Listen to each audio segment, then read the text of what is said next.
Hai guys, perkenalkan nama aku Rizky Pangestu, aku mahasiswa STMIK Royal Kisaran. Nah, jadi gini ceritanya, kami dapat tugas dari dosen STMIK untuk membuat video pendek tentang perakitan atau pembuatan kabelan tipe strike dan cross. Nah, masalahnya kami disuruh untuk buat video beserta dengan alat fisiknya asli. Sedangkan seperti kalian ketahui kan, dunia ini lagi sibuk dengan namanya virus corona atau coronavirus ya kan. Jadi tidak memungkinkan untuk aku nih keluar untuk beli alatnya. Orang tua juga ngelarang karena ya bahayalah. Oleh karena itu dalam video ini saya mohon maaf aku nggak bisa kasih penjelasan beserta dengan alatnya, tapi aku akan janji sertakan penjelasannya secara lengkap lah gitu. Apa saja alat-alat yang dibutuhkan? Yang pertama, kabel UTP, kemudian ada konektor RJ45, kemudian ada tang crimping, kemudian ada line tester. Oke, kabel UTP apa sih? Kabel UTP itu digunakan untuk saling menghubungkan jaringan internet di dalam kabel UTP. Dalam kabel ini terdapat 8 helai kabel kecil yang berwarna-warni. Ini kita gunakan untuk perakitan kabel.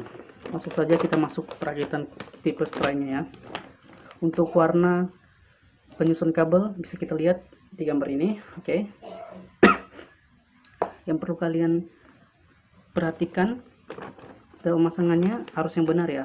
Pertama, kupas kulit kabel selebar 3 cm ini biar tidak terlebih panjang atau kecil. Kemudian susun rapi 8 kabel ini yang terdapat di dalamnya sesuai dengan urutan yang tadi ya. Luruskan kabel yang masih kusut, oke. Kemudian ratakan ujung kabel dengan memotongnya. Bisa kita gunakan tadi alat tang crimpingnya.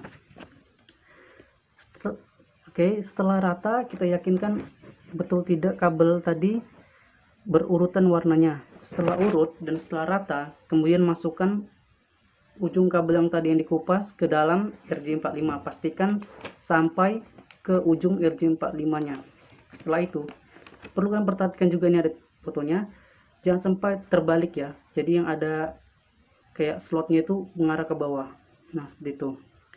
Setelah menyelesaikan kedua ujung kabel, uji menggunakan line tester. Untuk tipe strike berhasil apabila LED-nya itu berjalan dari 1 sampai 8, tidak ada putus-putus.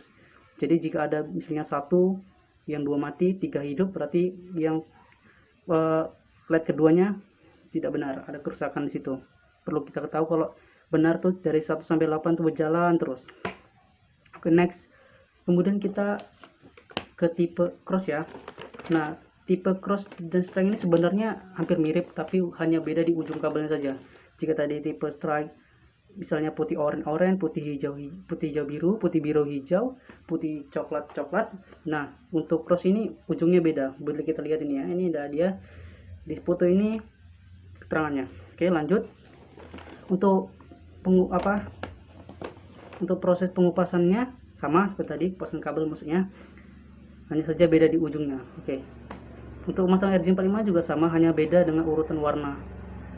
Oke guys. Setelah selesai semuanya, perbedaannya di sini kita akan tes kabel cross ini, kita tes dengan line tester. Maka nantinya akan terdapat pada LED-nya 1, 2, 3 dan 6. Akan saling bertukar jika di tipe sebelumnya kita tipe strike berurutan, maka pada tipe cross ini LED akan melompat-lompat, tetapi yang menyala semua dari nomor 1 sampai 8. Melompat-melompat tapi tetap dihabiskan dari 1 sampai 8. Itu bedanya. Nah, untuk yang masih bingung sebenarnya penggunaan kabel ini untuk apa sih gitu ya, kita akan jelaskan. Penggunaan dari kedua kabel ini seperti pada strike bisa digunakan untuk menghubungkan antara komputer dari switch, kemudian menghubungkan komputer dan LAN pada modem kabel atau DSL. Ada lagi juga menghubungkan router dan LAN pada modem atau DSL, menghubungkan switch dan menghubungkan switch ke router, kemudian menghubungkan hub ke router. Ada pula pada poin-poin cross seperti ini. menghubungkan dua komputer sekaligus guys. Ini dia bedanya ya. Kemudian juga menghubungkan dua buah switch, menghubungkan dua buah hub, menghubungkan switch dan hub, dan terakhir menghubungkan komputer dan router. Nah, seperti itu guys kira-kira penjelasannya. Semoga bermanfaat dan semoga yang ingin belajar dapat memahaminya. Jika ada kesalahan dalam membuat video ini, saya ucapkan maaf yang sebesar-besarnya. Terima kasih.